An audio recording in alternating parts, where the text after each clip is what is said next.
Good evening and welcome to Brands Hatch round 7 and 8 for the United Touring Championship. Tonight I am James Parfitt, and tonight I am joined in the booth by the one, the only Michael David will be joining me. Zach is off having a day of rest, spending it with his family. So welcome in everybody. Thank you so much for joining us this evening. As I say, we are at Brands Hatch Grand Prix circuit. Let's have a look with this flyby here provided by simracingcommunity.com. Please go and check them out for all your sim racing needs, forums, paint schemes, and anything else that you require. And news is all on there as well. So the track itself opened in 1950. It's an FIA Grade 2 circuit. Currently holds the GT World Challenge Europe, the NASCAR Whelen Euro Series, the BTCC and the BSB, and also the TSR UK. Now, it did hold the Formula One circuit from 1964 to 1986. Now, there is currently 8 configurations that you can roughly use over the period of time since this circuit's open. Now, we've only got 2 currently in use. You've got the Grand Prix circuit and the Indy circuit, which, as you know, is a shortened version of the Grand Prix. But there has been 6 other configurations of this circuit, and I think that what's going to make this an interesting one is we are on the Grand Prix. 3.916 kilometers or 2.43 miles, 9 turns, and the lap record is actually set by Adam Carroll in an A1 GP Ferrari from 2009. Now that's going to be definitely not up for grabs today, as we're in the TCRs, and we've currently got a 1:32.06 on the fastest time at the moment. But as I say, we have got Michael David Wimmy in the booth. Let's bring Michael into the booth. Michael, good evening. Good evening, James. How you doing? I'm very well, thank you very much. How are you? I'm doing great. Excited to be here. Love this track. All the off-camber, blind turns, just with these touring cars, is just going to bring some great racing tonight, and can't wait for the start. Yeah, it's been an absolutely epic season so far. Last time out in Donington Park, Dan Mould took the sprint victory, and then in the feature, Callum Reid Garton joined us for the first time, and he took the feature victory. So well done to Callum Reid Garton. What an absolutely amazing evening. I think, to be honest, if I'm not mistaken, actually, I don't actually think that is correct. I just want to check something at the moment, because if I'm not mistaken, I'm sure Callum Reid Garton did a little bit better than that in the sprint. Just bear with me as I start muscling my way through my many bits of paper information. No, he did. He actually got 3rd in the sprint, and then he took 1st in the feature. So that was right in the first place. Brands Hatch, always an epic classic circuit. You know, we've got TCRs here today, and that's, well, TCRs in general is going to be interesting, especially with this series, because, you know, they do like to rub doors. They do like to really put the cars around. You know, they have gone for a pure bred touring car season with a full reverse grid as well. And that's going to bring for some exciting racing here today. Yeah, I definitely agree. I think you could put just about any kind of car on this track, and it's going to bring about, for the most part, great racing. But something that is as close in racing as the touring cars are, you know, all these cars are 300 horsepower or 350 horsepower. They're all very similar in weight. They're all front wheel drive, and they love to just rub and bump, and everything about this track is just going to be so amazing. I know you were talking earlier there, talking about the different cars that different racing types that you know, are held here. The NASCAR Whelen Tour Europe is something that I've actually never heard of until about 2 seconds ago. And you want to talk about NASCAR and Robbins Racing, this touring car championship? That's the goal here, is just get as close door to door as you can. And I you know, can't wait to get started, just like I said. Yeah, it's going to be absolutely amazing. Say 13 laps of the sprint, 17 laps of the feature, plus the mandatory drive-through, which we've come accustomed to here. And it's a full reverse as well. So if you win the sprint, you go into the back currently, and you go into a back of a grid of 18 cars currently on track. Now, we've got here with the current win situation, Dan Mould has taken 2 wins this season. Scott McFall has also got 2. Callum Reed-Garton's got 1. Chris Byram's got 1. Now, Chris's win with me, Michael, was extremely popular. He was so close last season to taking a victory. And I just literally, in the first race, he went and took a victory in the feature, and it was absolutely amazing. So, Chris Byram, much love to you, brother, as always. And it was incredible. He even jumped in the booth and was like, that one was for you. And I was like, yes. You know, it makes me happy when somebody says, like, that race was for you. And I'm just like, yes, because he was so close last season. To take him, to see him take a win in the first race, the first feature race of the year, was absolutely epic.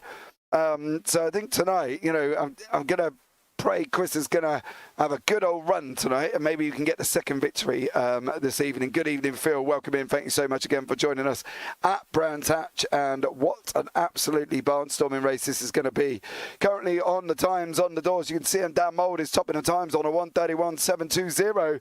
Mark Draper's behind him on a 1:32.061. So it's going to be incredibly close if these times can stay that. But if you're looking at the Grand Prix circuit, Michael, where are we looking at major overtakes? Because these cars are tough to overtake. They're big, they're bulky, they're not very aerodynamic. You know, they are front-wheel drive.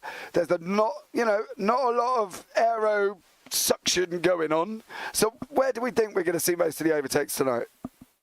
Well, I think the best place that lends to overtaking is generally, coming out of a turn, going to like a long straight, and that's going to be the Pilgrim drop down into the Hawthorne. So I think Hawthorne's is probably going to be the most likely that we'll see some overtaking. It's kind of a weird turn.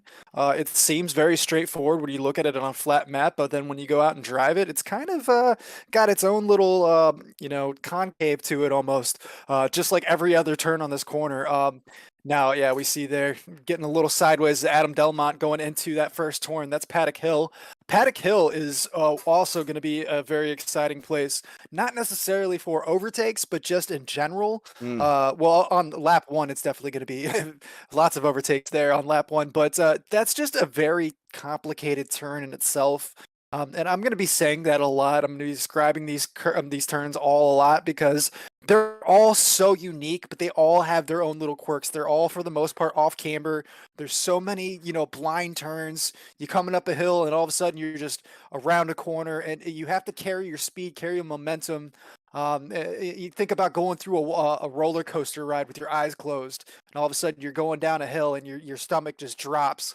That's how I imagine this is going to feel for all of these drivers, and that was close. I didn't see what car that was, but getting to the side there, that was extremely close there. Yeah, I think we're going to see quite a bit of that. Yeah, we definitely are. That's one of the turns, the top of Dingle Dell. There's not a lot of vision going in there. It's a point and run. Milky 1616, let's go, Team Blade. Absolutely tonight. Dominic Herbert gutted to be missing the race tonight. Oh, Dom, what's happened to you, young man? I hope you're okay, though, buddy, overall. But I think you're in for an absolutely epic night of action, I think, from tonight. Now, Dingle Dell. Now, generally, it's a corner I enjoy, but I'm not entirely sure if I'm going to enjoy watching it in these, because they run wide here, they drop down, and then they've got to follow that dark line on the track, and they've got to point it and hope for the best that nothing's over the top of the corner, haven't they, really? Yeah, and the road kind of flattens out there, so you lose grip coming over the top of the hill there, and you have nothing, like no way of knowing if there's a car, sideways up there. You got to stay basically full bore out there in these touring cars to carry the speed, because even though it's an awkward corner, you are able to carry speed through Sheen Corner. So yeah, it's definitely going to be tough, but that's just how this track is. Every single corner just has its own quirk to it. Yeah, I think that's going to be one of the interesting things, as I say, with Brands. Turn 1 on lap 1 is going to be absolutely chaotic if they all try and go through muscle their way through, because obviously they've only got 13 laps to do the business in the first sprint race.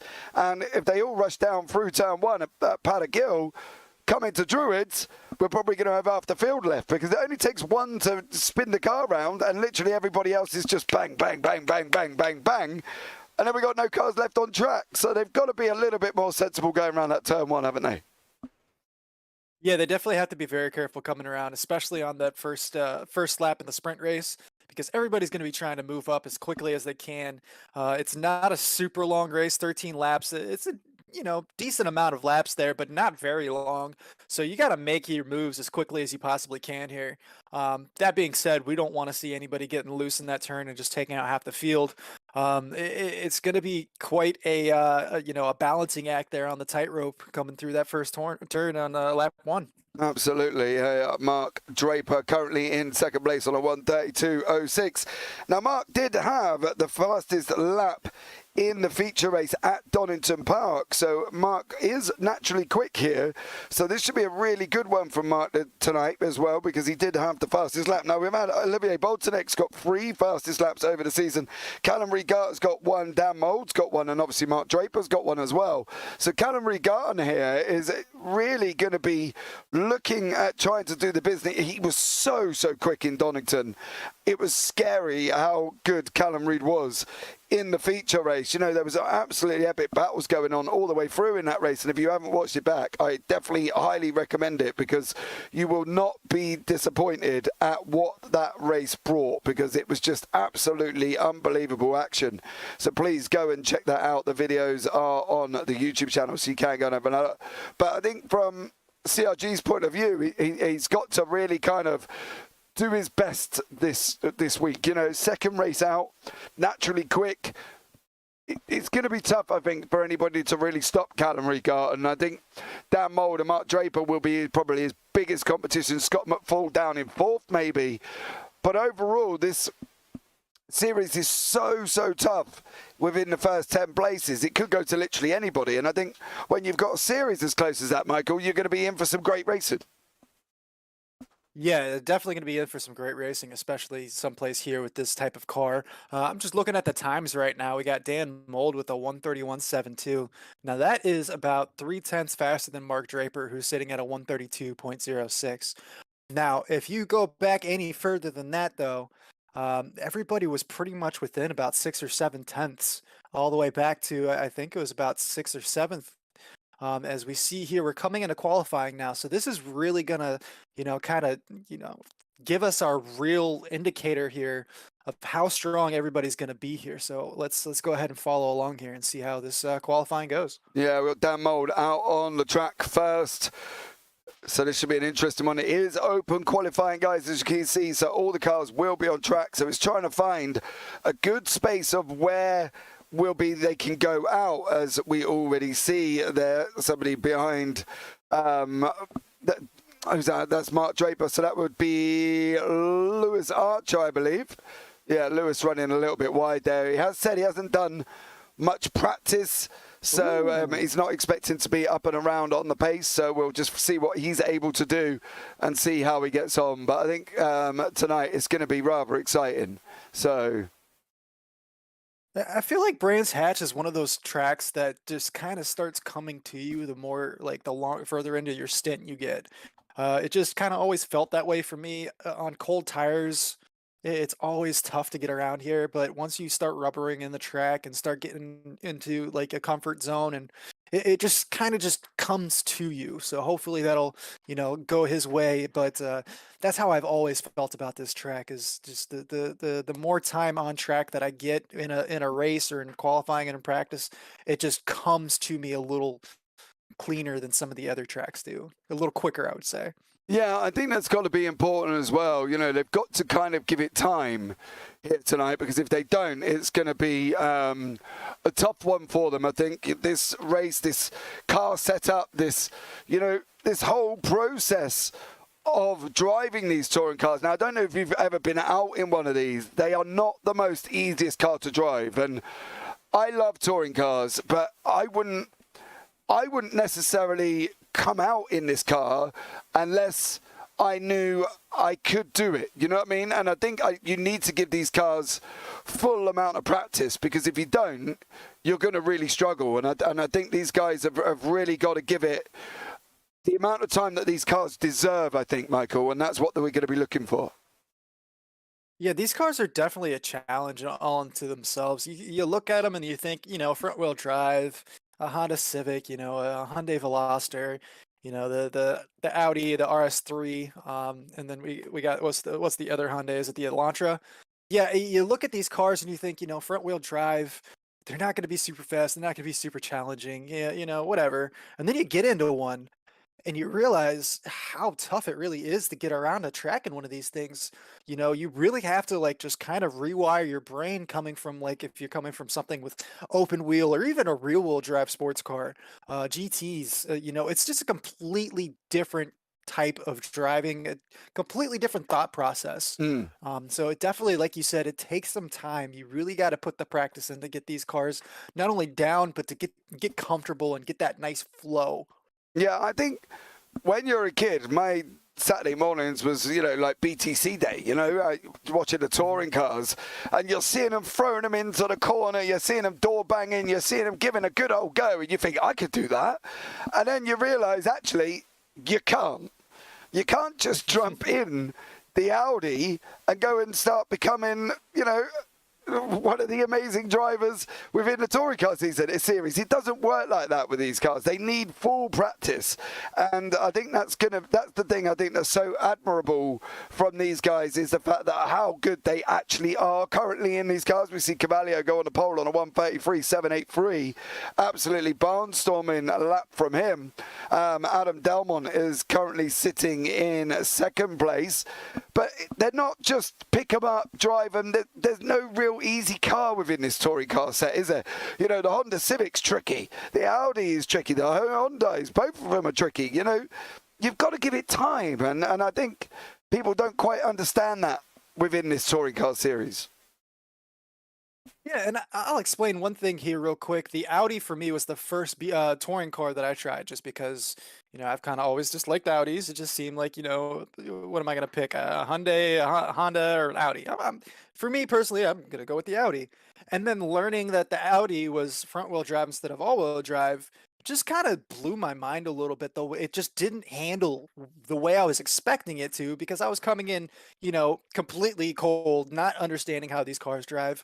And you think, it's going to be so easy, but like you said, you can't just go out there and just throw it around the corner like you see on TV, like you see these guys here. They really are a challenge all into themselves. And, just that experience, that first time stepping into an Audi, just throwing it around and just looking like an idiot doing it, like it was definitely a challenge. So Yeah. kudos to these guys, man. Yeah, man, some of these drivers, are TCA driven, and I think that's going to be the exciting thing is to see Elliot Hankin get a time on the board. He goes into ninth. Scott McFall, we're going to follow him to the end of the race. Lap he's on at the moment, he's got 2 greens and a purple, 3 greens and a purple and a yellow, so hopefully he'll be able to move up the timing tower as well, currently sitting in third on a 1:33.406. These drivers are touring car driven, and I think that's what makes this amazing is the fact that these guys do love what they do. They do give it their full beans, they give it their full effort, they give it as much as they can in this car, but try and keep it as clean as possible. And I think that's admirable in its own right. We don't hear much back from the stewards. We don't hear much back from the drivers. They manage to sort it out between themselves. There's not a lot of backwards and forwards. And I think for a touring car league that lends itself to full touring car rules, it's great to see, because you wouldn't see that in other series. You know what I mean? And I think that's an admirable fact that these guys at the United Touring Car Championship have built with them. Do you know what I mean? Yeah, this car really lends to door-to-door action, and not having to, be as concerned with your incident count really helps. Kind of just dig down and really get into the racing here. Like that, when you told me that, I'm new to this series, and when you told me that was the first thing I thought of. It's like, I'm worried when I go out into an open lobby, in the touring cars, because the mindset is it is door-to-door action. You can bang around, but then you got to start worrying about your incident count. With these guys, they don't have to worry about that, so they could just go out there and just throw it around and really get some action in there. So I'm excited to see that. Yeah, they definitely don't take it easy. Anybody in chat who's watched this series and or take part in this season will know that they definitely do throw these cars around a bit and have been into a few contacts as well. But as we see, Scott McFall going on to pole position on a 132.578. Mark Draper down in second now. Dan Mould in third. Mikael Lees in fourth. Nilton Carvalho fifth. Adam McNally in sixth. Callum Regarton in seventh. Lewis Archer eighth. Chris Byron ninth. And Derek Crowther is in 10th. We've got quite a good split of cars there, I think, as well, Michael. I think we haven't had a dominating car manufacturer. You know, Audi, Hyundai, Honda, they're all in the top 10. So it's good to see that we've got multiple manufacturers working here tonight. No, you always love to see that. I do wish we could tell the difference between which Hyundais are up there, because that's actually something that's very interesting to me. Is you have the same manufacturer, two different cars. I know the Veloster is a little bit heavier than the I don't know why I keep spacing on the Elantra. Yeah. The Elantra. There we go. I don't know why I keep spacing on the Elantra, but I know the Veloster is a little bit heavier than the Elantra, so I would like to see the difference between the two. That's really interesting to me. But like you said, you got a bunch of Hondas up there. A lot of people really like the Hondas. From what I've heard, it's actually a really fun car to drive. I don't have very much experience in the Honda, but I've heard it's a very fun car to drive. So that's really nice to see, you know, having that split up in the top, you know, 6 or 7 cars there, just, you know, having everybody kind of represented there. Yeah, well, I can give you a rough shout. Callum Regarton is in the Elantra, and his teammate, Dan Mould, behind him is in the Veloster. So that's the Veloster with a back end chopped off. Yeah. And Callum Regarton, who's now in pole on a 132.11. That's what the Elantra looks like. It's a longer with a boot, basically. Yeah, that would be... One's more of a hatch and one's more of a sedan. Yeah, so basically, the Veloster looks like the Honda Civic. The Elantra looks like the car completely on his own. So that's the way you can tell them apart. CRG, Callum Regarton now in first place. Currently got 2 purples on the board as well. He's now up in the pace with 5:17 left of qualifying here tonight. Let's see what they can do. Callum Regarton, obviously from the Blade Designs team, has joined Dan Mould this season. So this should be fun. Hopefully he'll be able to take part in the majority of what's left of the season. Now, talking about the season, we do go into next week, guys. We go to Monza on the 19th of 11th. We go to Monza that's for round 9 and 10. Then we're going to the North Circuit, the Red Bull Ring on the 3rd of December. On the 17th of December, on the 10th of December, we go to Phillip Island, which is round 13 and 14. And then round 15 and 16, we round out the season at Oran Park. So that's going to be extra exciting there as well. What we'll do briefly as well, towards the end of quali, we will bring you up the current standings. I can tell you now, we will bring them up for you so you can have a look at currently where everybody is with 4 minutes 16 left of qualifying. Mark Draper is down in 3rd. Oh! Car off on the right hand side. I think that was car number 40. Jakey there is off the track. So in the Audi, new to the series this evening. So welcome into you, sir. You're going to see quite a few off tracks tonight, that's for sure. Especially here at Turn 1, Paddock Hill. You're going to see so many cars kind of losing it through there. It's so easy. You know, you lose, you come up over that hill. It's kind of a blind hill. Everybody knows what's coming, but it's still, you have to really be careful with picking your apex because it is a blind turn. Oh. Then you got a car shooting off to the inside there.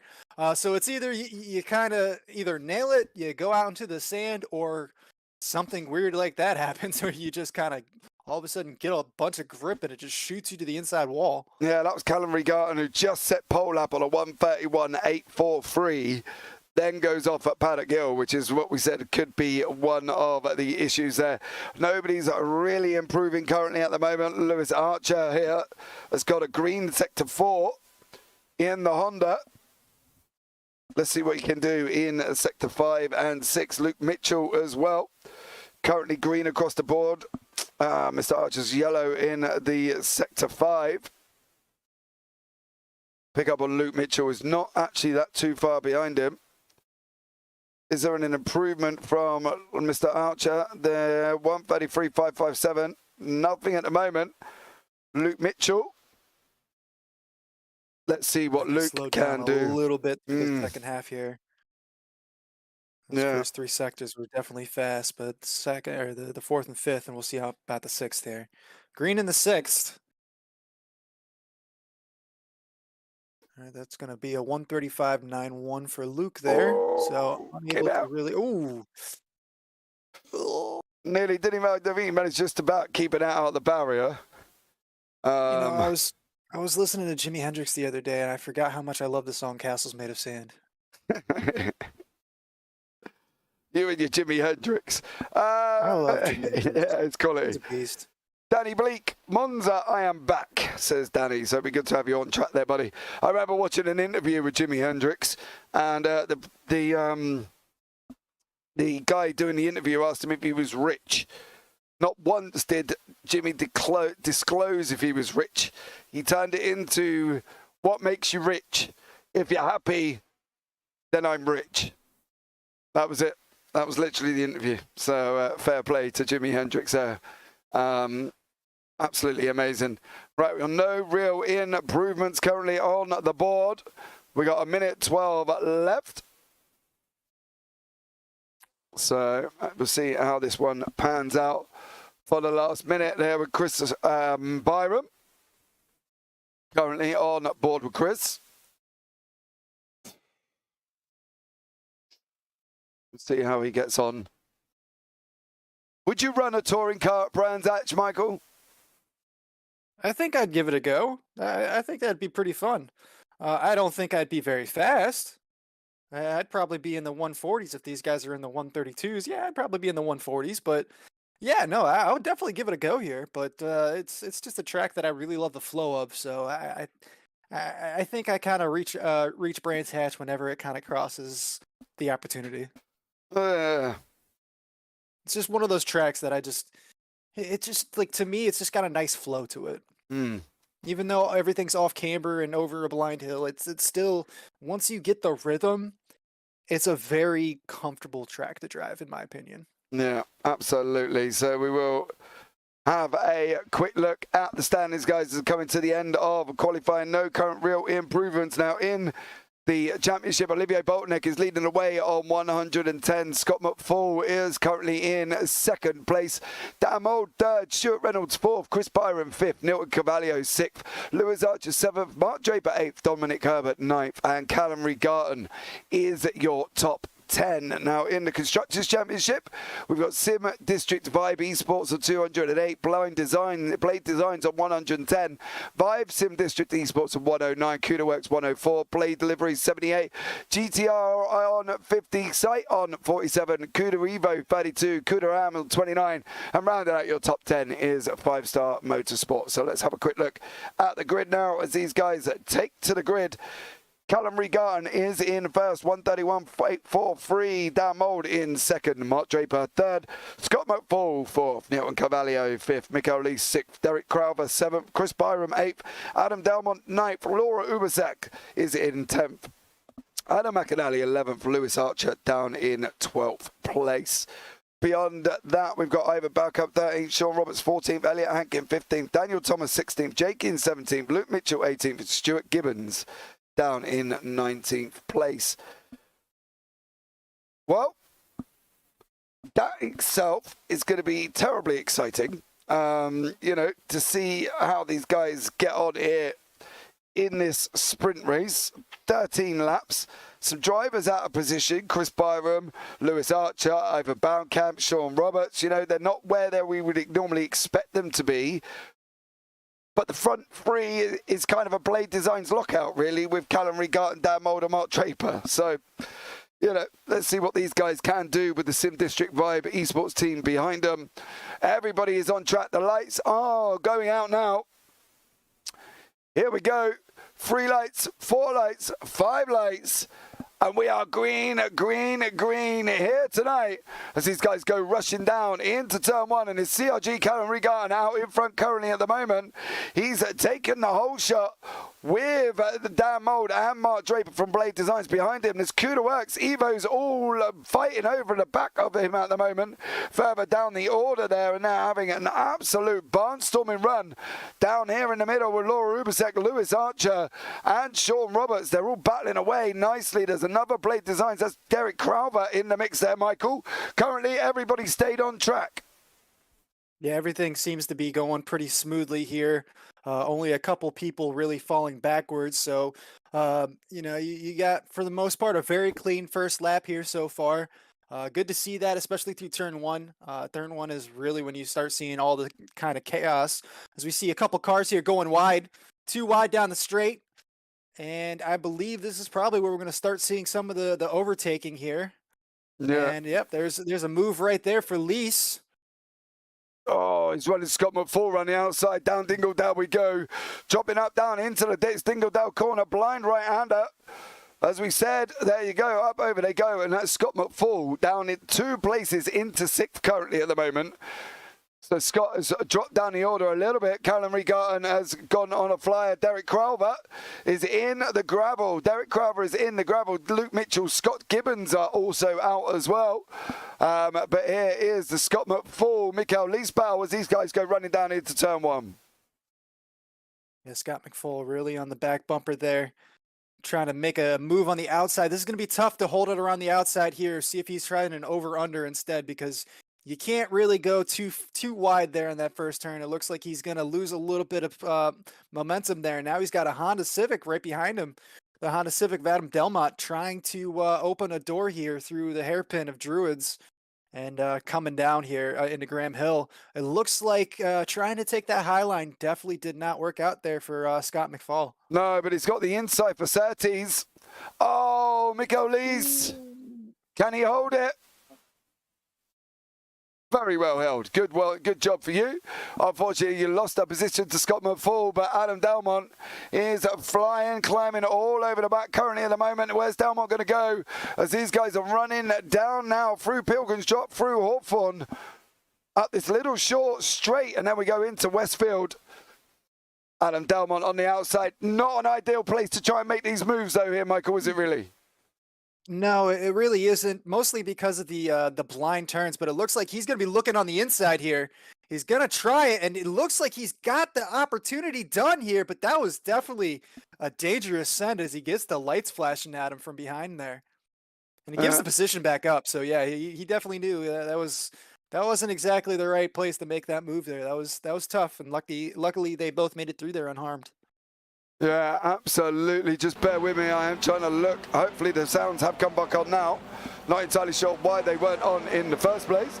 But Scott McFall now is in 5th place currently at the moment. The guys out front have kind of got the gaps open up. Callum Regan has got 1.5 seconds to Dan Mould. He's got another second to Mark Draper, who's got about 1.75. And then we got Scott McFall and Adam Delmont. They are your closest battles on track at the moment as these guys go rushing round Graham Hill down on this run down into Surtees. Now, what are we expecting here? Because clearly Delmont looks quick, right? He's just got to kind of hold it and try and stay with McFall down this long drop down through Pilgrims.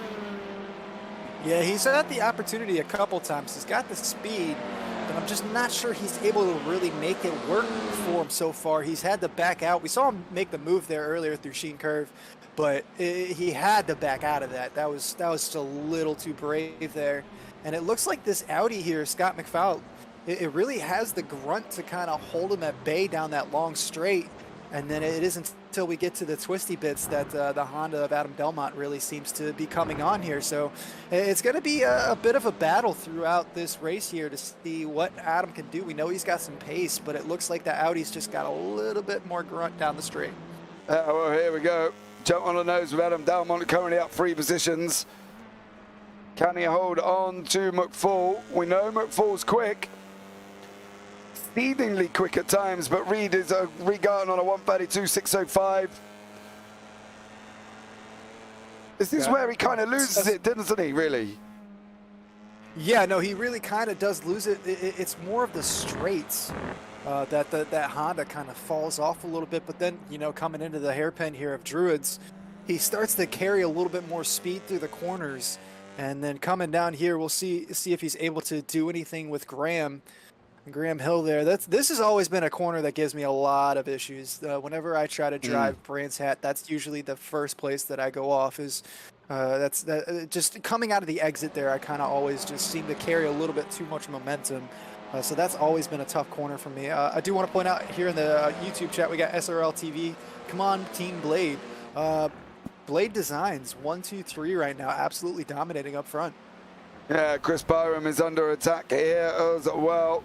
Chris is trying to chase down Laura Ubasek. He's on the mission. Kuda Am and Kuda Works. Let's see how this pans out with Ivan Bokamp from Kuda Evo in front of that. Adam McNally is another one. He's making moves on Jake here with Sean Roberts behind him. What is he going to be able to do currently? We're going to try and see how this one pans out. But McFall's open at about 8 temps currently. Oh, McNally there. Big move. Has he got the exit out? Can he now get this run down into Clark Corner? He's trying to run around the outside, Michael, and I think that's dangerous in his own right. Yeah, Clark Corner, you have a little bit more room as he gets pushed way outside. He's going to try to come back down, but that is just going to open the door there for Roberts. Right behind them, but that was a dangerous, dangerous move there. You have a little bit more opportunity to hold it on the outside of Clark just because the way that the front straight, the pit straight, kind of like winds out. You know, it kind of widens and comes to the right, so you have a little bit more room on the outside than, say, you know, Paddock Hill. Yeah. But that was still, you know, a large defensive move there by McNally. Yeah, absolutely. That was a little sketchy. The problem is with that car, though, is that car naturally drifts on that last corner. You know, to take an outside line, you really need the guy on the inside to slow down and really tighten it out. Because these cars do drift, and we can see Byron now trying to make the move on the inside of Ubasek coming down now. Here we go into Hawthorne. Byron's on the inside, Ubasek's on the outside. That's the line you need to take almost around the last corner, isn't it? As these guys are going too wide now. Ubasek jumps in behind him. Having that inside line through Westfield is a little dangerous there. He's able to get out to the outside there and make it work, but good pass through Hawthorne's, but carrying that inside line on the Minter Straight there, not exactly the best place that you want to be. He was able to make it work for him, though. Yeah, absolutely. Lap 6 of 13. Here is your battle with McNally, Jakey, Sean Roberts. Mikael Lees is now on the back of it as well. Yep, great recovery drive here so far from Mikael Lees. Dropped back to 10 spots, now back up 8 spots in 14th. Yeah, absolutely. And there is the gainers there on the left-hand side. You can see the top 3 have not moved. Reed Garten, Mould, and Draper. Oh, there's a big slide. Can Jakey hold it? He held it. Sean Roberts didn't hold it. Oh, McNally there comes to contact with Sean Roberts. He's in the gravel. Oh. Man, that was tough, wasn't it? That looked absolutely huge, and this is where it kind of all started. Not this one. Where am I going? I want this one. We see the inside car there get a little loose. Jakey GB goes to the outside. Oh, netcode. Roberts just gets spun, yeah. Netcode there as well, I think, played a part with Adam McNally. Netcode on Sean Roberts, wasn't it? The cars kind of lurched together and then joined up, and unfortunately that's put them into the pits. But here is the man himself currently leading the way, Callum Regarten out in front from Blade Designs there as well, leading us off. Dan Mould in second, Mark Draper in third, and then we got the Vibe boys of Nilton Carvalho and Scott McFall. No Olivier Boltonek here tonight. So that's going to be a tough one for him as well, leading the championship. Adam Dalmont from Excite behind him, Lewis Archer, Ivan Baukamp, then Chris Byram, Laura Ubasek as well. Mikael Lees, you can see the cars are a little bit more spread out, apart from Nilton Carvalho being chased down by Scott McFall there. And little over just 6 laps remaining here, Michael. You know, Sean Roberts in the pits, Daniel Thomas, Derek Crowther, Luke Mitchell, Scott Gibbons, Stuart Gibbons, sorry. So we got them in the pits, right? That's fair enough. Now, some of it looks like off tracks going in, and like as we saw with Sean Roberts there, a massive dose of net code. But the rest of everybody else has managed to keep it clean so far. I think that's the thing, isn't it? We've got 14 runners still on track. We've got McFall pushing Cavallio. So the racing's still there from these guys. It's just a shame that we've lost the ones we have already.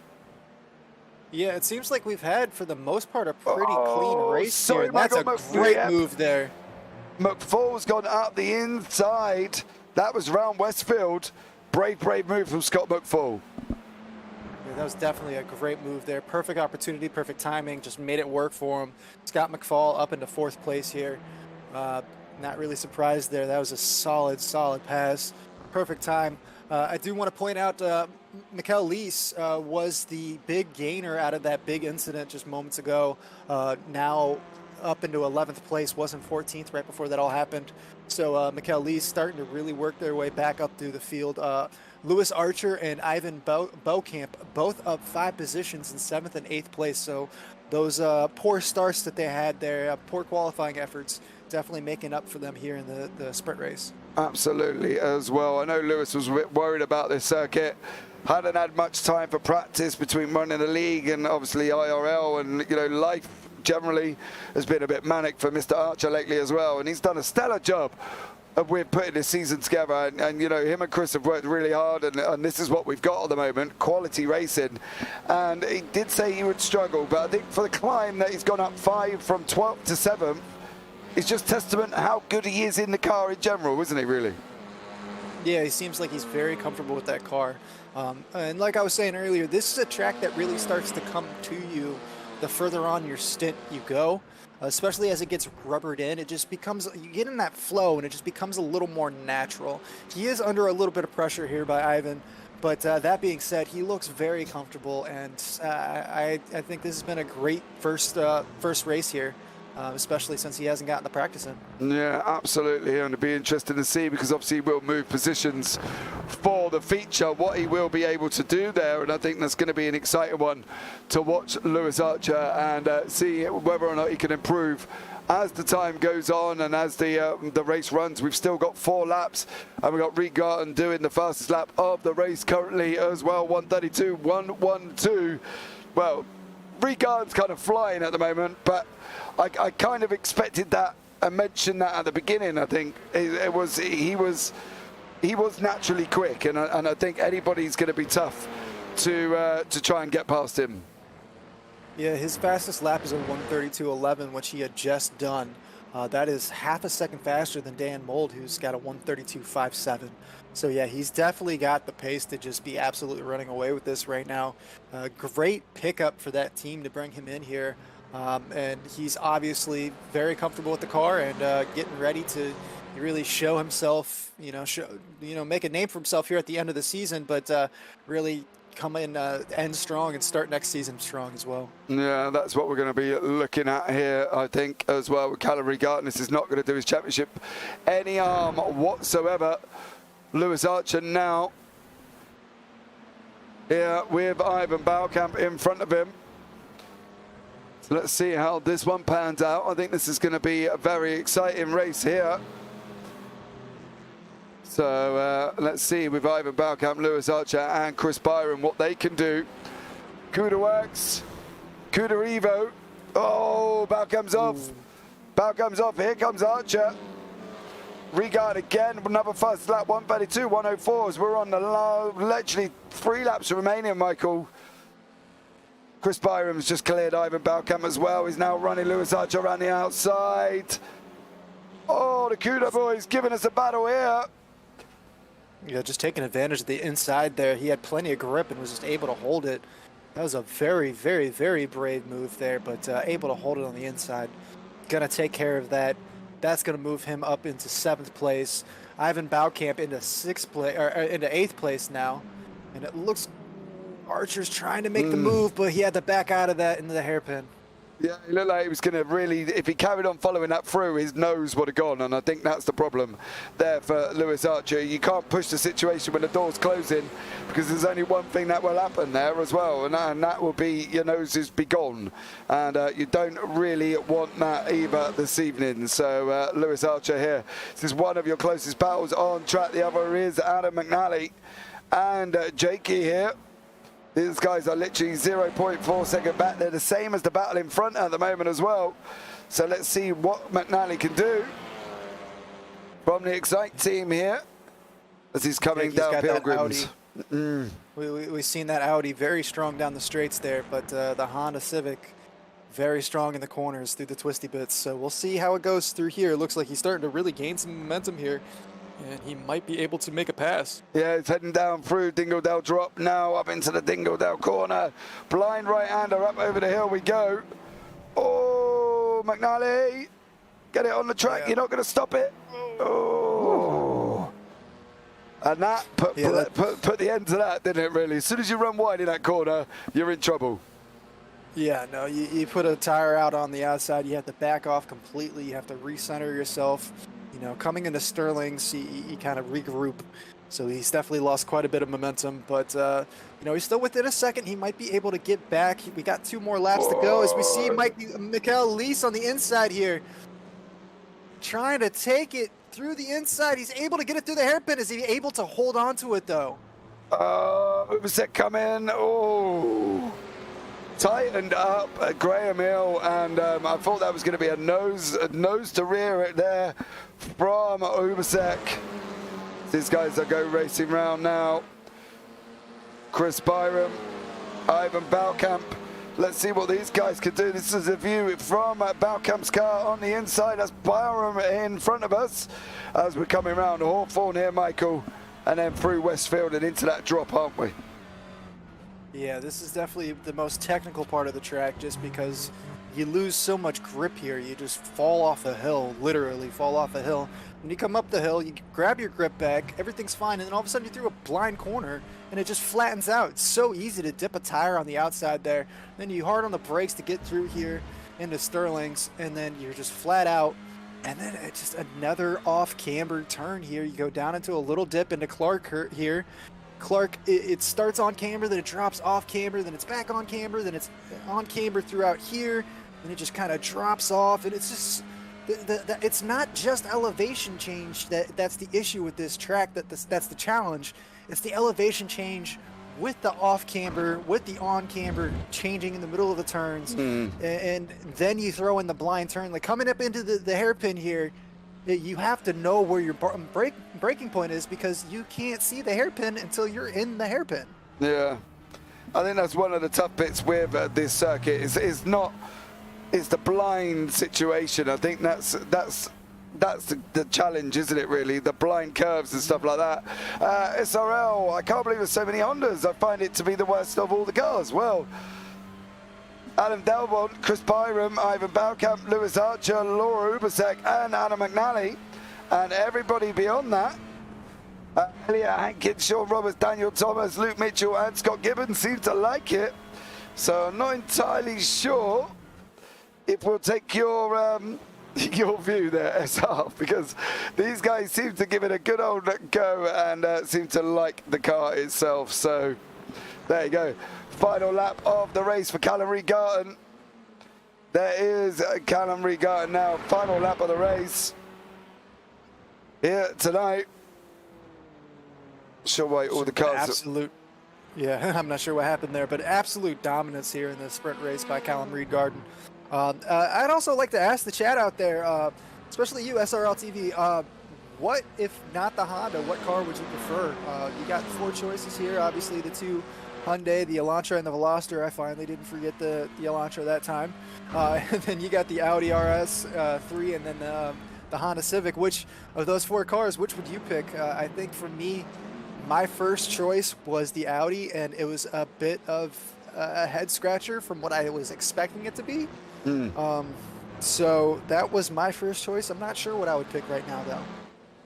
No, I like the look of the Civic, right? When I was growing up, a Civic was the car that I probably wanted to own as a kid, along with a Peugeot 205 GTI, mind you.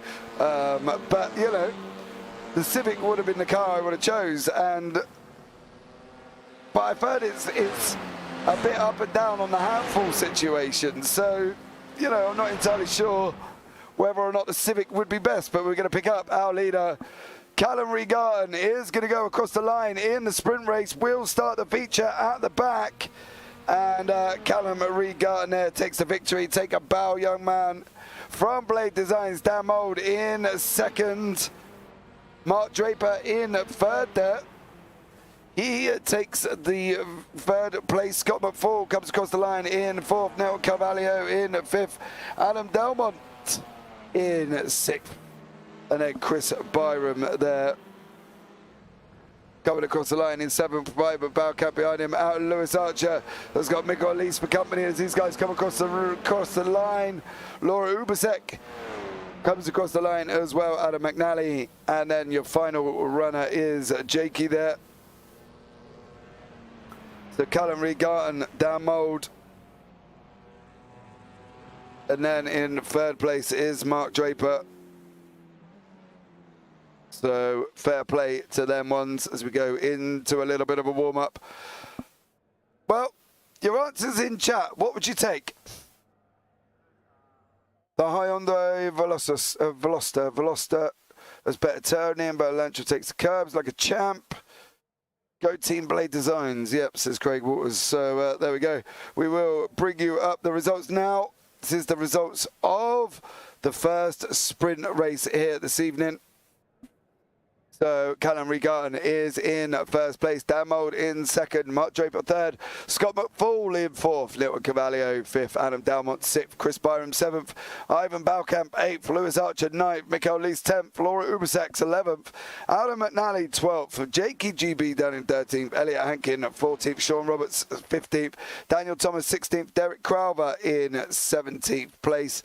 And then behind that, we've got Luke Mitchell down 13 there as well, unfortunately for him. But was involved in a bit of an incident at the beginning, and then that dropped him down the field. So what would you choose, Michael?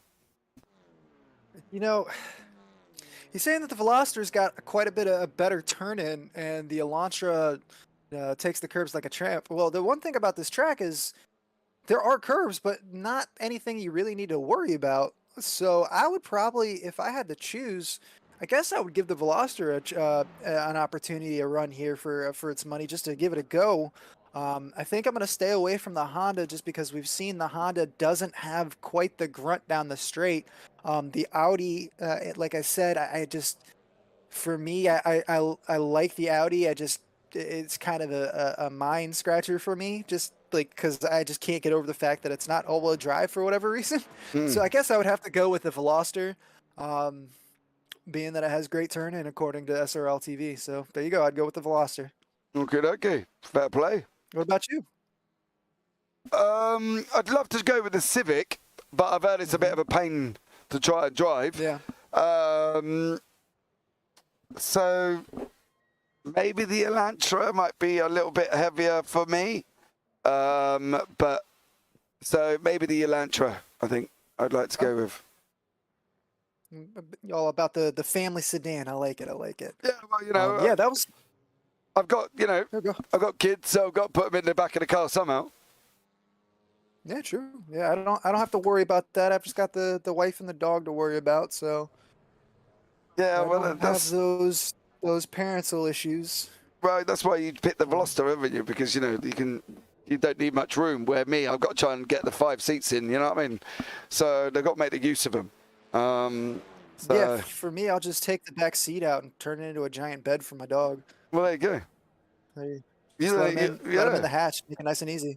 Yeah, you don't even need the back seat, where some of us do. You know what I mean? I've got to get got to put the kids somewhere, mate. Apparently, it's illegal if you lock them in the boot.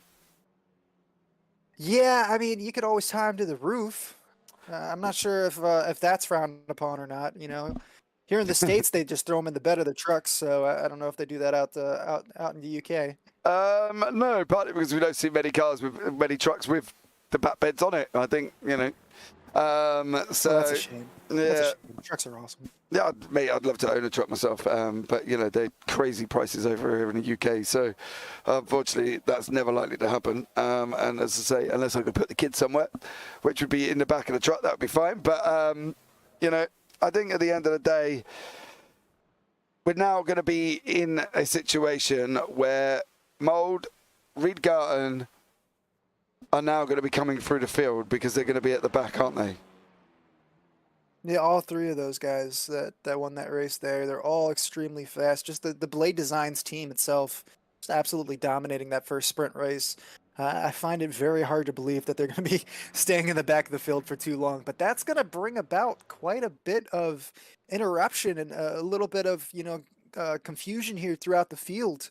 We see some of these faster cars trying to make their way back up through the field.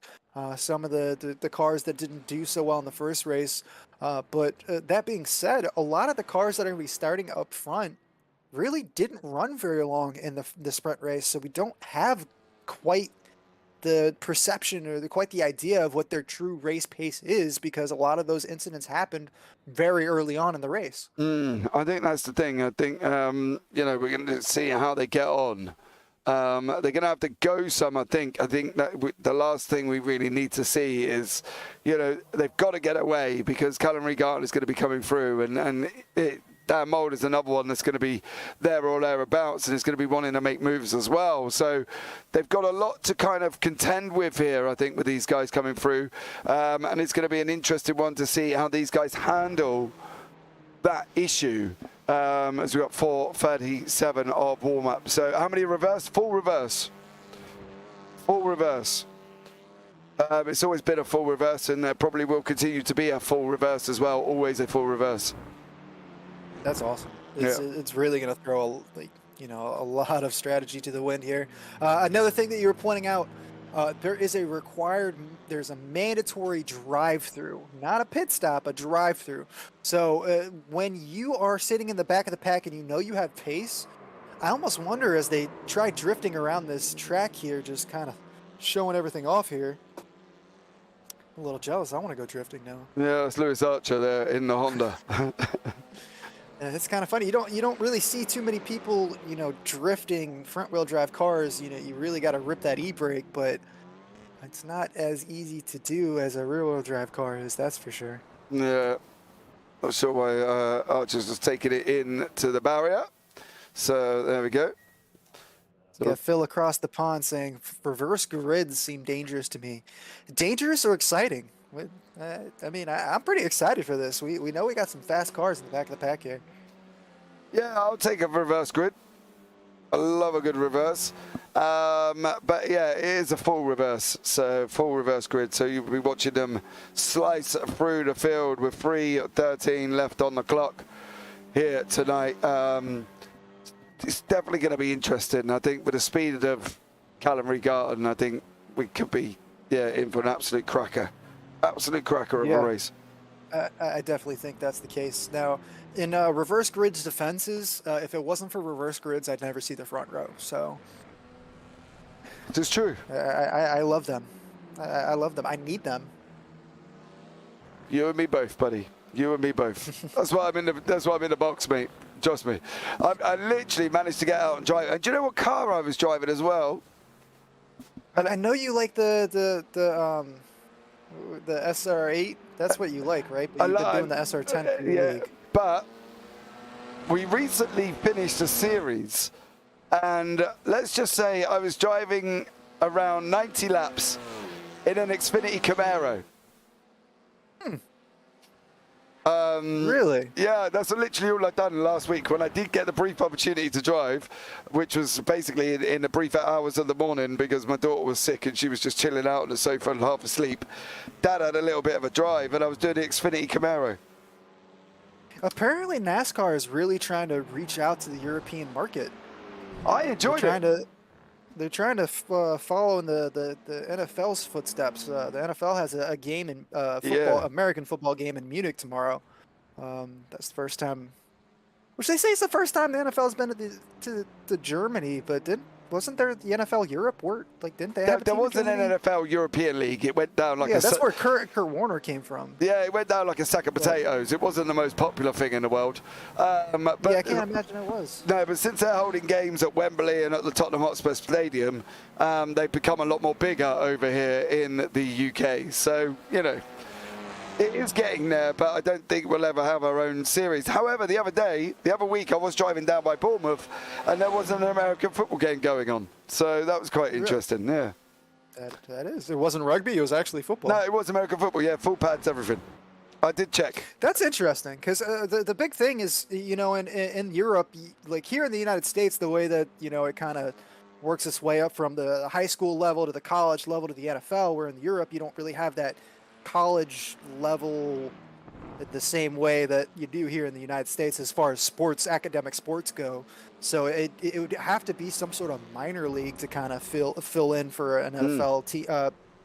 You know, it just would be completely different. I know, like, you know, like for football, like European football, soccer, I know you have like the, you know, millions and millions of different leagues that feed into each other, and like I have no idea. Whenever I look at it, I'm so confused as an American. But like I know, like this league, you win so many games, and then you move up to this league, and then you move up to this league, and then you fall back if you lose. Like you don't really have that here in the States. So it'd be quite different. I just think, you know, just the mentality of starting something like that in the U.S. or in Europe, I just don't think it's really ever gonna like be a full-on thing. Now with NASCAR, on the other hand, or like IndyCar, you know, motorsports, I find that to be a lot more, you know, opening, especially. Oh, here we go. Right, the grid is up. Stuart Gibbons will be in pole. Luke Mitchell second. Derek Carver third. Daniel Thomas fourth. Sean Roberts fifth. Elliot Hankin sixth. Jake Key in seventh. Adam McNally in eighth. Laura Ubasek in ninth. Mikael Lees in 10th. Lewis Archer 11th. Ivan Baukamp down in 12th place there. Beyond that, we've got Chris Byram in 13th, Adam Dalmont 14th, Neil Carvalho 15th, Scott McFall 16th, Mark Draper 17th, Dan Mould 18th, and Callum Regan down in 19th place.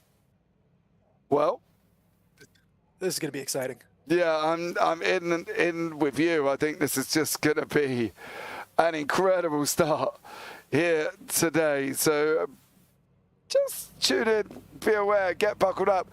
That bank trap in Nottingham you're talking about was Rockingham, and that's actually shut down now, Phil. Rockingham Banked Oval was shut down. So there's nothing left of it apart from grass. But here we go, guys. We are in now for the 17-lap feature. Stuart Gibbons is taking the whole shot currently with Luke Mitchell in second, Derek Carver in third. The action's going to be further back, but we'll let these guys go through turn one. Currently at the moment, Stuart Gibbons, Luke Mitchell. On the inside is Derek Carver. He's gone up into second place. There, and that's one of... Oh, he was! Oh. There is just carnage. That was chaotic. Yeah. That was absolutely chaotic. We'll have to get a replay here in a moment just to see what happened there. It did look like that was, you know, a bit of a spin around, but yeah, that was, yeah. Yeah, that was tough. Absolutely tough there. We will have another look. That is some, oh, there's one of the Audis. That's Neil Carvalho going round as well. Chris Byram coming back on track. It's all going off currently at the moment. And out in front is just Stuart Gibbons just running away with it with Sean Roberts tucked up right behind him. He's got Mikael Lees for company and Luke Mitchell. So let's see what these guys can do at the moment here, Michael. But we'll have to try and have a look back at that start. We will do it a little bit later on due to the fact that obviously there's so much going on at the moment. But that wasn't the start we wanted, was it really? No, absolutely not. That is definitely not the start we wanted. But it's kind of to be expected with the, you know, the grid flip like that. You know, Phil across the pond was literally saying reverse grid scheme dangerous as... No, he's come back on. Luke Mitchell's come back on. He hit the barrier, come back into the middle of the circuit. Oh. Ivan Baukamp, Sean Roberts, Lewis Archer, Scott McFall, they've all gone into the pits to take their drive-throughs. Dan Mould is now up fourth, Callum Regan fifth. So there is Callum Reed-Garn is 5th place, Dan Mould in 4th, Elliot Hankin up the road in 3rd. Stuart Gibbons has now lost the position to Mikael Lees. Gibbons was taking an off track and he lost the position to Mikael Lees there. Dan Mould is in the mix at the moment with CRG behind him. So let's see what Callum Reed-Garn and Dan Mould could do with the likes of Elliot Hankin in front of him at the moment. Yeah, look at Mikael Lees up there, up 9 positions. We're really able to kind of work his way through all that carnage there, but didn't have the best race in the sprint race, didn't have the worst race in the sprint race. You know, he had an incident there, fell back 10 positions, kind of worked his way back up to the midfield. And it's really starting to pay off for him because he started in the midfield, had that big incident, and now he's up in the 1st place here. Obviously, he still needs to take the drive-through penalty, or his drive-through, but that being said, great start for Mikael Lees here as we see these Team Blades. They're just ripping through the field here. You know, Dan Mould, Callum Reed-Garn, just absolutely stunning pace here, already up into 4th and 5th place. Yeah, that was helped out by quite a few incidents on the first couple laps here, but still, absolutely stellar first couple laps here for those two. Yeah, absolutely as well. Dan Mould is now in. That's released Callum Reed-Garn. So let's see what he's able to do. Dan Mould there is in the pits. He's driving out as we speak. Yeah, I wouldn't be surprised to see Callum come in within the next 2 laps or so. So we see another car getting out into the dirt there. Jake is off. Jakey GB coming back on, able to slot himself back in there, but he lost some positions there. Definitely unfortunate, and he has not made his pit stop yet. He still needs to come in for his drive-through. So as we see Callum Reed-Garn coming through up into 4th place, really putting the pressure on Elliott here. It's not the way he wants to go there, Michael, is it? Not the way at all. No. Completely different way of going there. Don't want to be doing that. Callum Reed-Garn is he's not giving Hankin any room at all, is he really?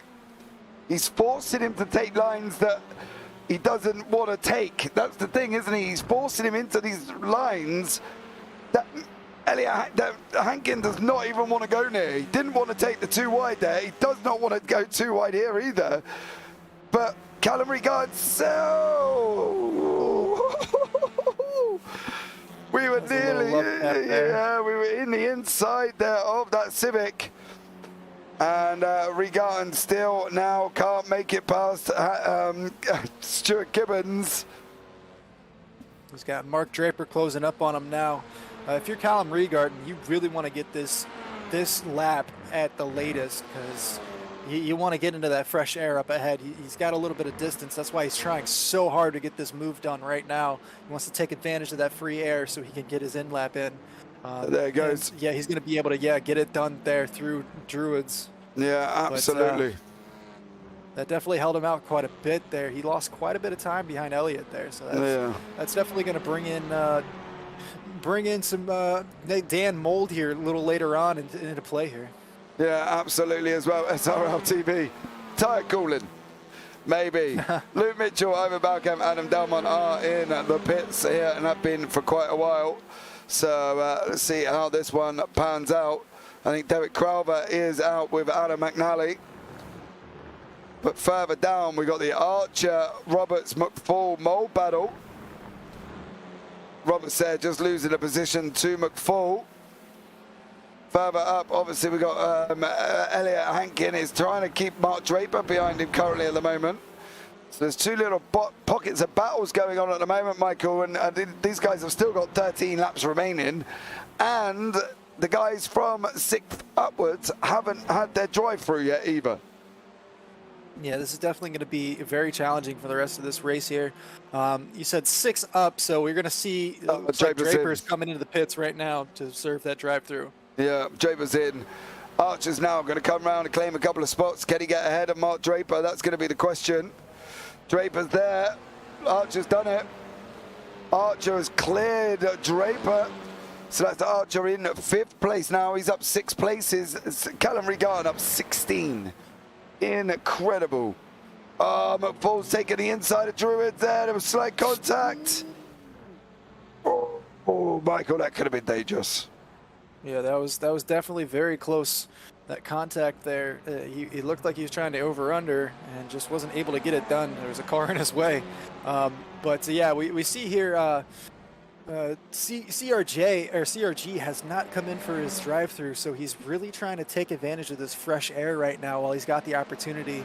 I'm kind of surprised that he stuck it out as long as he did. I was thinking that he was going to try to, come in around the same time as his teammate there, Dan Mold. But the strategy that he's got right now, he has some clean air. I don't think if he gets onto the back of Gibbons here, I don't think he's going to try to force it too much. I think he's going to come into the pits. It just, right now you still have to serve that drive-through. Just strategy-wise, I'm a little confused. Well, I would be a little bit confused if he's trying to make this getting up into second place. Look at the perspective. He's doing lap times 2 seconds quicker. Scott Gibbons went and done it round there as well. Manages to get the car into the pits. That's another position for Callum Reed-Garton to gain. Here comes Dan Mould on the arm rushing behind Sean Roberts. These guys are going to take Stuart Gibbons now. Okay, now Callum Reed-Garton can just do what he wants because he's able to he's got nothing but clean air in front of him. Look at the lap time. Yeah. Look at his 1:31.92. Yeah. He's absolutely flying out there. There's no reason at this point for him to come in. No. I'd look at trying to open up as much of a gap over these guys as I possibly can. Pit lane times between about 18 and 19 seconds. That's obviously not the time that they're going to likely to lose, as we found out between that. He's still got the opportunity to make a difference, I think, Reed-Garton, and I think he's really got the pace here to be moving on to the back at least. The gap's 1.7. Last lap, Reed-Garton was 1 second ahead, faster. So, he's no slouch in that car, is he? No, absolutely not. He's absolutely flying out there, completely dominated the sprint race, and it looks like right now he's completely dominating this race, all the way up 17 positions from the very back of the field. Yeah, we know there was quite a bit of it, quite a few incidents there on that first lap, that second lap, but at the end of the day, that's just pure speed out of Callum Reed-Garton. Yeah, absolutely there as well. Dan Mould on the left-hand side, right-hand side of your screen. Archer's on the inside. Mould's going to run him all the way round. This is the battle at the moment. Side by side now, coming down into paddock. Mould on the right, Archer on the left. Down into turn 1 they go. Here we go, dropping around the right-hand side. Oh, they're still too wide. Mould's going to get in front, I think. He's going to get in front. He's got the opportunity. Look at the Druids, though.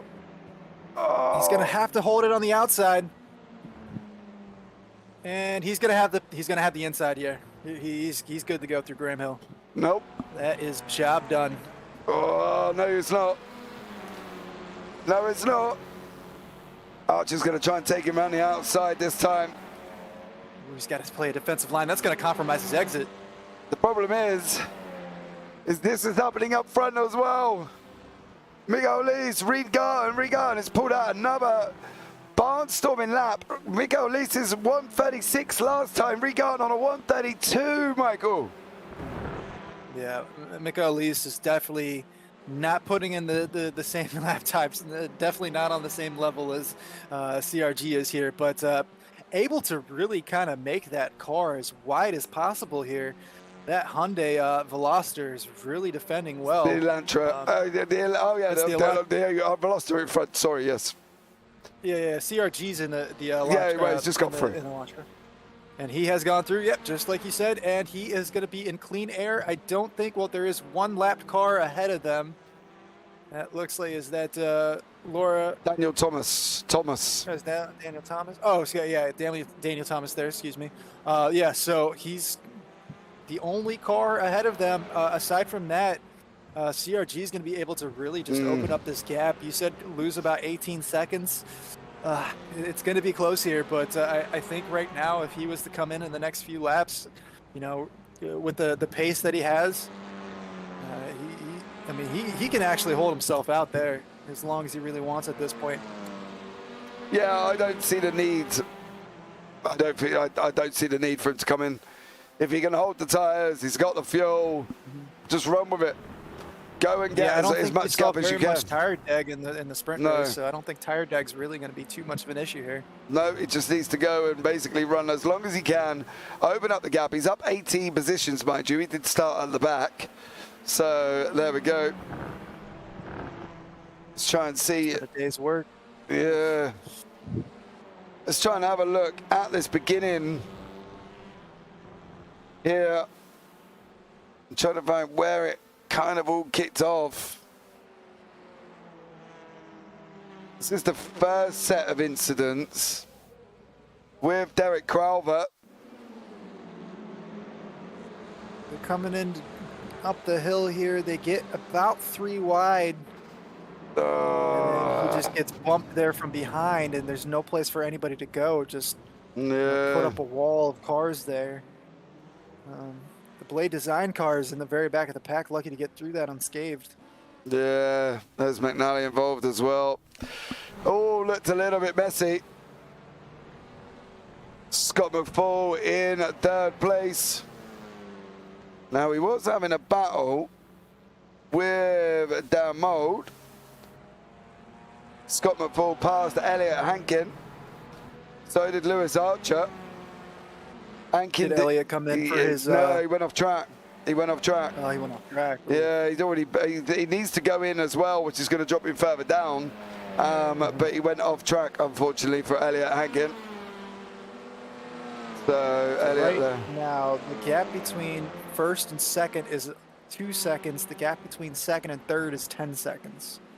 So right now, if Callum Reed-Garden was to come in, he would slot in someplace between 5th and 6th, I would imagine there. Yeah, now I've been fooled by that before, right? And the reason I've been fooled by that before is because pit lane time 18 seconds, 19 seconds. So you instantly think they lose 18 or 19 seconds, wouldn't you?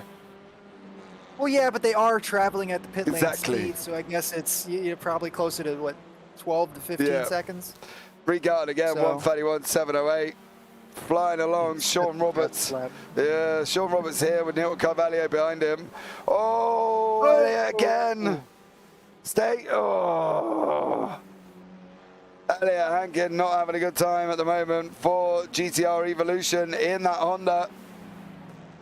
What can Sean Roberts do? Hankin's back in the pits.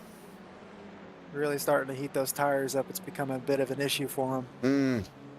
Unable to really get them cooled off, and just kind of repeating the same mistake over and over and losing the rear end of that car there.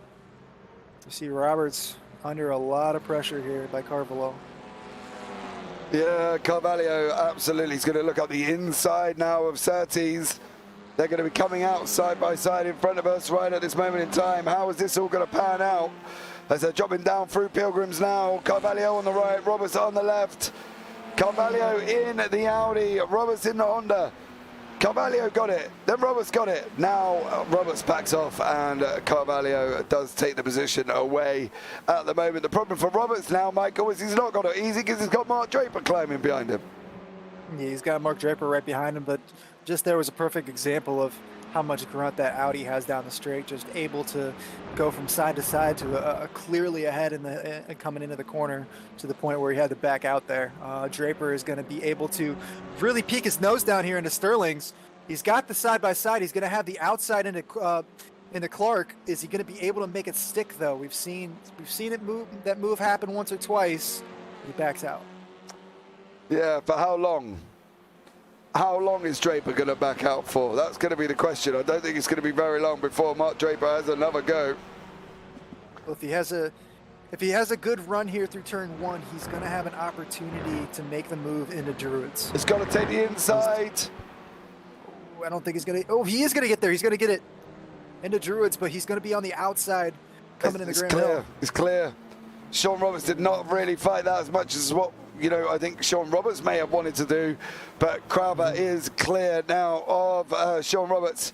Mark Draper is clear, sorry, and Draper now can push on to try and catching up to the guys in front. There is some gaps starting appearing on the timing tower. As you can see on the left-hand side, there's some big gaps opening up currently at the moment.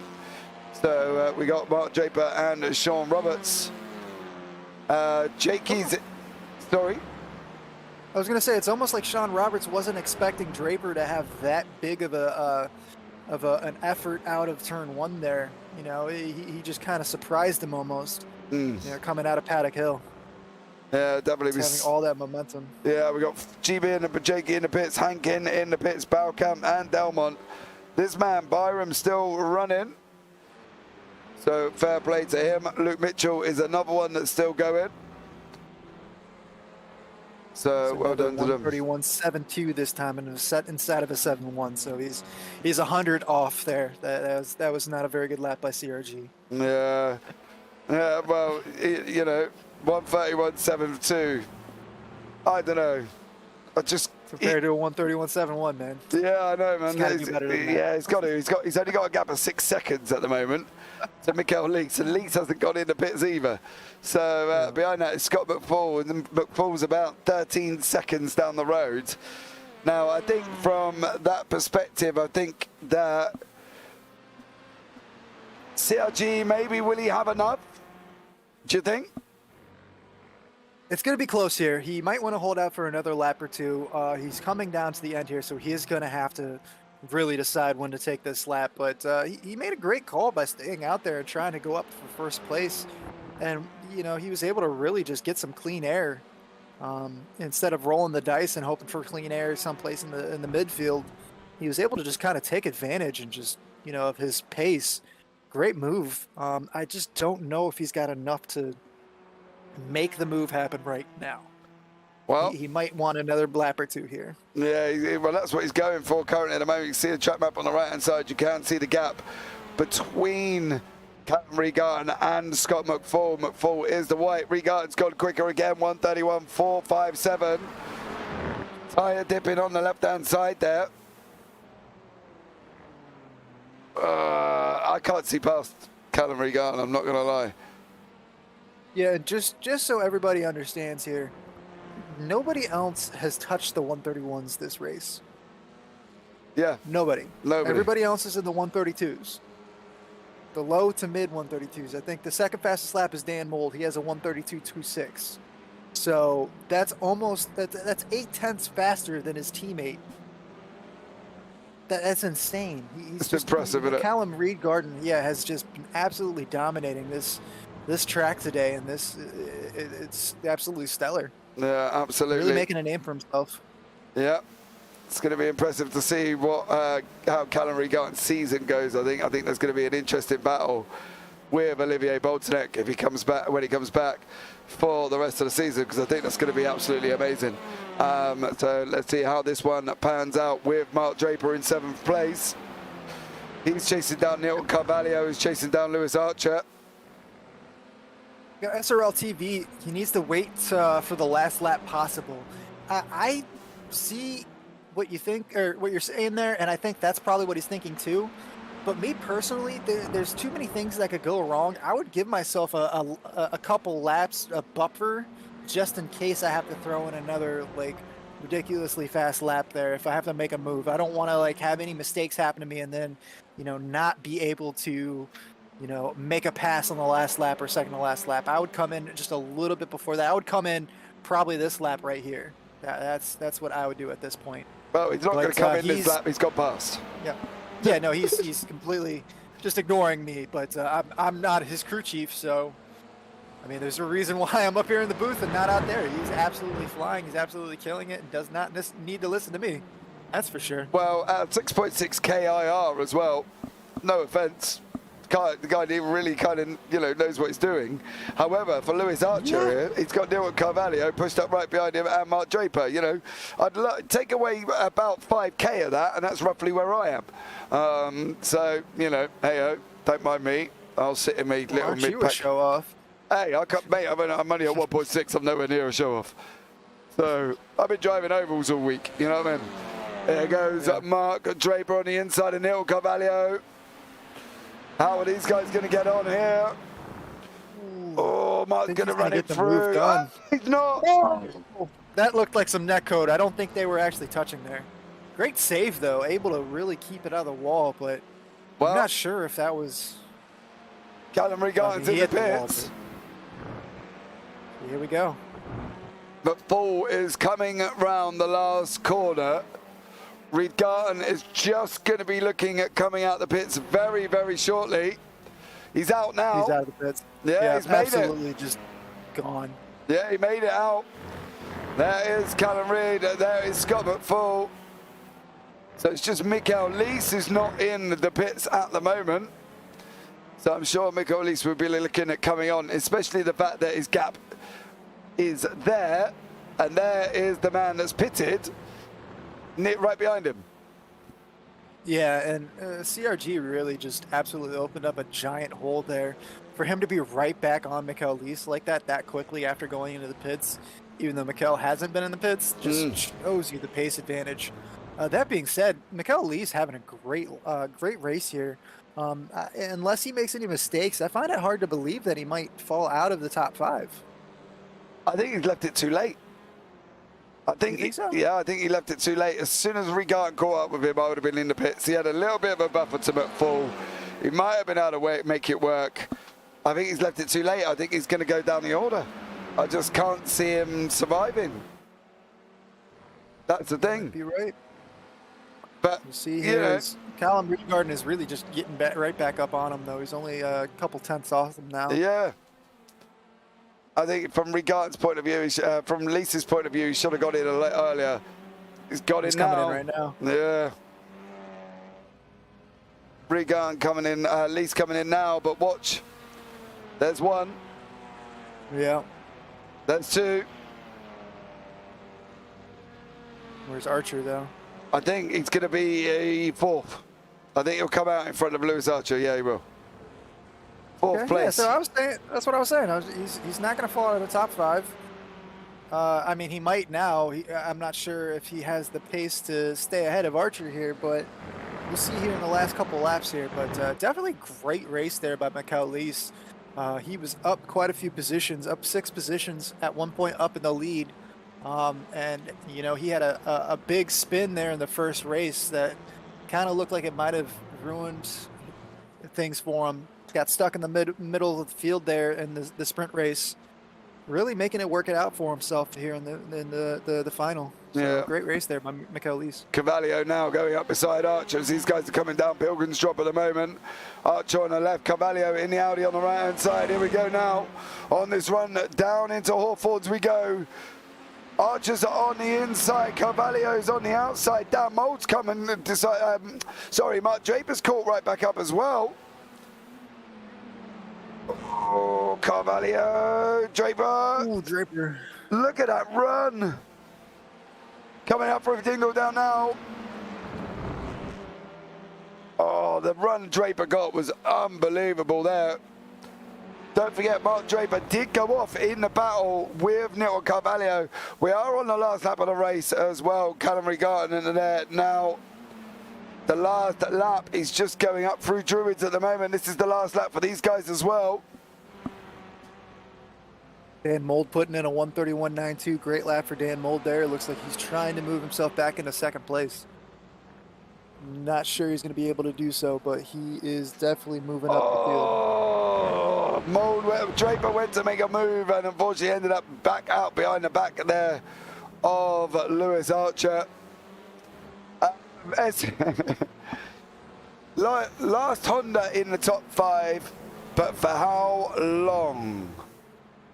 Well, Lewis Archer is literally now as soon as he asked that question. None in the top 5 last race. Well, that answers that question. It does there, buddy. But yeah, the Hondas have struggled a bit in the feature where they did, you know, they did well in the sprint. So yeah, well, I saw SRL here was saying that he was surprised to see so many Hondas, and he's not wrong. Well, I think this is going to kind of wrap it up here. Callum Regan now is coming round the last corner. We'll pick up on him at the moment as he comes across the line. There is Callum Regan.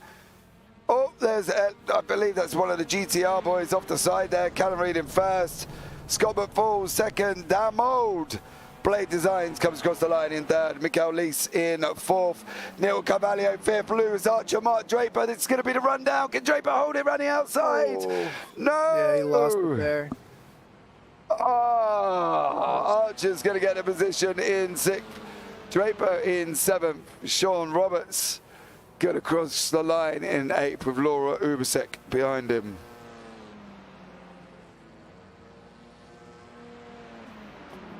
So there we go. Dan Mold taking the third place in the end. Well, that was an exciting race, wasn't it? That was stunning, as you see SRL TV Drift King Draper over here. Yeah, really losing that side, going sideways there in that final corner. But yeah, man, this is just wheel-to-wheel action throughout the entire race. It was great. I'm glad I was able to join you today. Yeah, welcome to the United Touring Car Championship, because this is what it's like every single week. An incredible, stunning drive from these guys.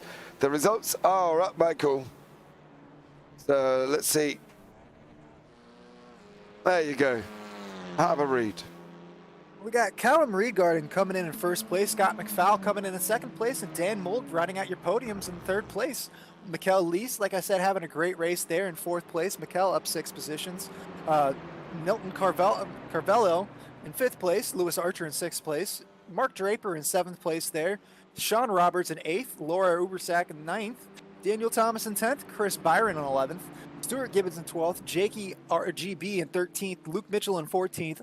Elliot Hankin in 15th, Ivan Belkamp in 16th, Derek Crofter in 17th, and Adam McNally in 18th.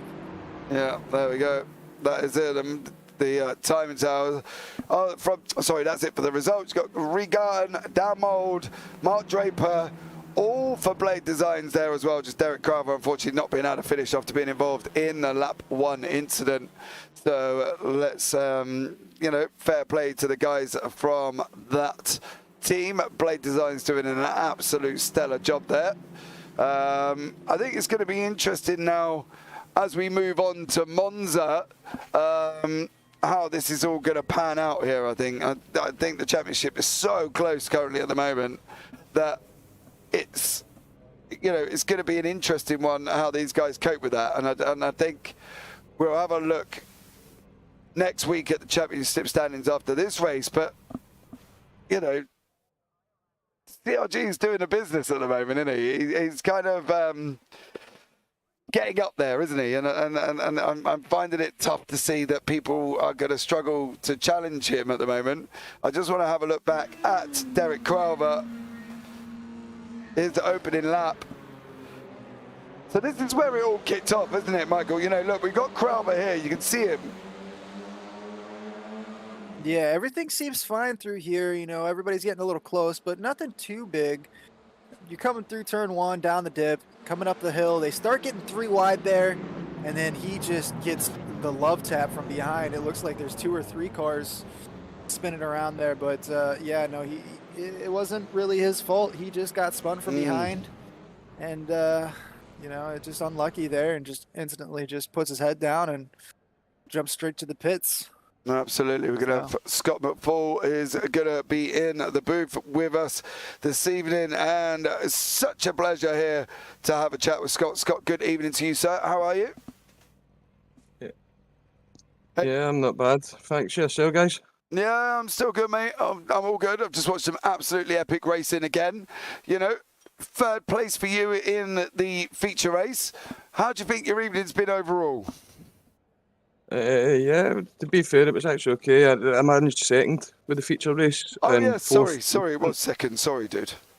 Yeah, so it was a good turnaround. The only reason I was close to not racing tonight, but luckily enough, I managed to get my daughter to sleep, and we got on the grid. And the whole aim for tonight was just to try and maximise team points towards the Constructors' Championship for us. Yeah, that's really the kind of if you've got one aim and that's what you want to do. What do you think about your overall sort of driver standing? You're still sitting in second at the moment. You're only 2 points behind Olivier, who's not here this evening. So that's good. That's a positive, isn't it, for you? Yeah, it could be. To be honest, I've not really actually gave the single standings much I thought, to be fair. I'm not normally one of the drivers, but it's normally winning on the singles side of things. There's obviously a couple of guys now joined the league as well, but are showing good pace. Callum's obviously running away at the front. Dan Mold's found a good bit of pace within the grid as well. There's a couple of others, so the challenge is really on, as far as I'm concerned, for the single standings. Yeah, I think the single standings is really going to be crazy at the end of the year, at the end of the season. I think it's going to be, as it develops on, as you say, Callum Reardon has just got pace for days. Dan Mold's quick. You're in the mix at the same time. Olivier's going to be back. So, what do you think next race at Monza is going to be like for you? I don't know. I really don't know. It's going to go one of two ways, isn't it, being Monza? It's either going to work out really well, and everybody will be drafting nice and clean, or it could be carnage going into turn one, as we all know. Yeah, I think it could be as well, buddy. I think it's going to be... Everybody's going to have to try and take it easy. I think I'm hoping. So let's just see how it all pans out. But Scott, thank you so much for joining me in the booth. Is there anyone you want to give a shout out to this evening? Shout out just for yourselves for the stream, the good work you're putting in. So they're always good to sit and watch back after the races, these streams. Also a quick shout out just to the team in general, my teammate Olivier, and it'll be good to get him back in the grid next week. Absolutely. Thank you again, Scott, for joining me. And maybe we'll look forward to having a chat to you in Monza next week. No problem. Thanks, guys. Take care, buddy. Right, we got Dan Mold in the booth with us. Dan, good evening to you, sir. How are you? Hello, boys. All right? Mate, I'm not bad. Second in the sprint for you. Third in the feature. Not a bad evening to like work, eh? No, not a bad evening. Car just didn't feel good at all. It just felt really sluggish. But it's what happens when you just chuck on a setup that you haven't tested. Yeah, but time doesn't always allow us, Dan, does it, to be sitting on the track doing No. 500 laps, turning bits and bobs up and down like a yo-yo, So appreciates that, obviously, what you've done in that short period of time is incredible considering the results you got. And with Olivier not here, Scott's in second in one in front of you, then he finishes behind you. So you're going to be near enough there or thereabouts on points with each other, overtaking Olivier. I had a quick look, just I think I'm 7 points behind Scott now. Olivier is still close, and Callum's rapidly catching up. Yeah. So it should be a good end to the season. Yeah, Callum is. Yeah, he seems to he's joined the season, hasn't he? And he just seems to have pace for days. Like I asked him because Neil said he couldn't continue, so I asked him. He's a good mate of mine. Yeah, he's got pace. He's got incredible pace. He's got pace all over the place. We're going to have to stick ballast in his car, I think, to slow him down. You know what I mean? He just seems to be absolutely rapid, which, don't get me wrong, for you in the Constructors' Championship could work out well as the season sort of materialises, at the moment. For you guys, it could work out really well because you're sitting in second. You are like 100 points back. But with the fact that you and Callum Reardon are up there every single week with Mark Draper as well, you could be there or thereabouts come the end of the season, couldn't you? We could be. I mean, Scott and Olivier are tactical magicians, so they always seem to be up there as well. Again tonight, I saw Scott dive in the pit. I thought, right, I'm getting the next lap. I want to try and stick with him throughout the race, and he come out 3 seconds ahead. I was like, it's just what's going on? Is he getting faster through the pits or something? But and then I was catching him. I think there was one corner where I was gaining about 0.2, 0.3 every lap, and I got him down to 1.92 seconds, and then I hit the grass on the start-finish line. I was like, that's game over now. Yeah, but I would tell you a clue, though. Pit lane times, right, aren't making much of a difference. Scott's was 18.93, yours was 19.07. So I didn't know what rang then. I don't know how. I I don't know where he got 3 seconds from, buddy. But look, it's been an incredible race for us up here in the booth as well. SRL TV says hi, Dan. Just to let you know.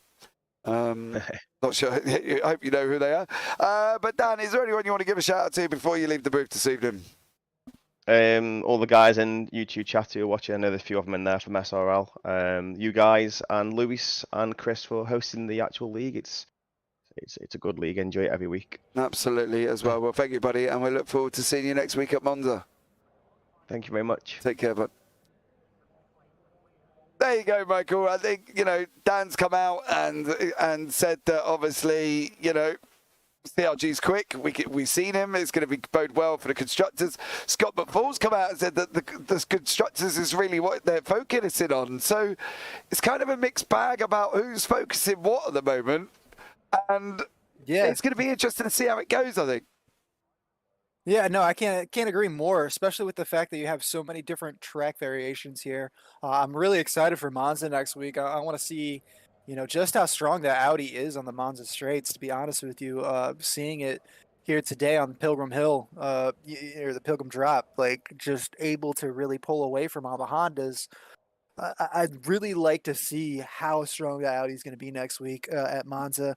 That being said, I know we still have Phillips Island coming up ahead, which is another kind of like Brands Hatch, a little bit of an off-cambered, hilly, you know, elevation change, blind turns.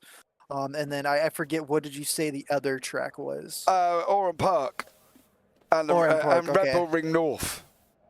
Oh, yeah, there you go. So, yeah, Short it's track, definitely going Red to Bull be... Ring. Yeah, it's going to be quite a mix of tracks coming up here. So, you know, it's definitely going to be interesting to see where we go here from the championship. But just the fact that, you know, all those guys, obviously Olivier wasn't here tonight, but Scott McFowle's clearly got pace. Dan Mold's clearly got pace. Draper's clearly got pace. And then you throw in a guy like Callum Reed Garton. You know, that's just going to throw the monkey in the wrench for that championship. You know, it's... You got three really strong drivers there, and it's just going to change things up so much. Yeah, absolutely. I think that's going to be the thing to look out for, guys, as well. If you are here, guys, as well, please subscribe, turn on the bells, and don't forget to give the video a big old thumbs up. Olivier Boltonic, good job, Scott, and Nilton Carvalho as well. Thank you, SRL TV, for SRL TV for joining us. Fraser Garrity there. Whoop, whoop. Go Team Blade. Well done. Yeah, did an absolutely stellar job as well. So unbelievable there. They called him CRG, Fraser. He's going to love it. Well, yeah, right. It's probably easier than us going Callum Regarton or Regarton or Regarton. So CRG works out well, doesn't it? You know what I mean? He can DM me if he don't like it. Dominic Herbert as well. Thank you again. And Phil across the pond. Craig Waters, much love to you. Mr. BF John, no game side guys yet. We managed to sort that. Thank you so much. And Danny Bleak, looking forward to seeing you back in Monza. And Milky as well. Let's go Team Blade. So there we go. Thank you to everybody that's joined us in chat. You've been absolutely amazing as always. But guys, that is it from us. I look forward to joining you all next week in Monza. It will consist of a new team next week. I am not here. I have a family event I need to go to. But guys, now all that's left for me to say from myself and Michael David, you all take care. Have a great week. And you never know, we might just see you on the track sometime. Good night.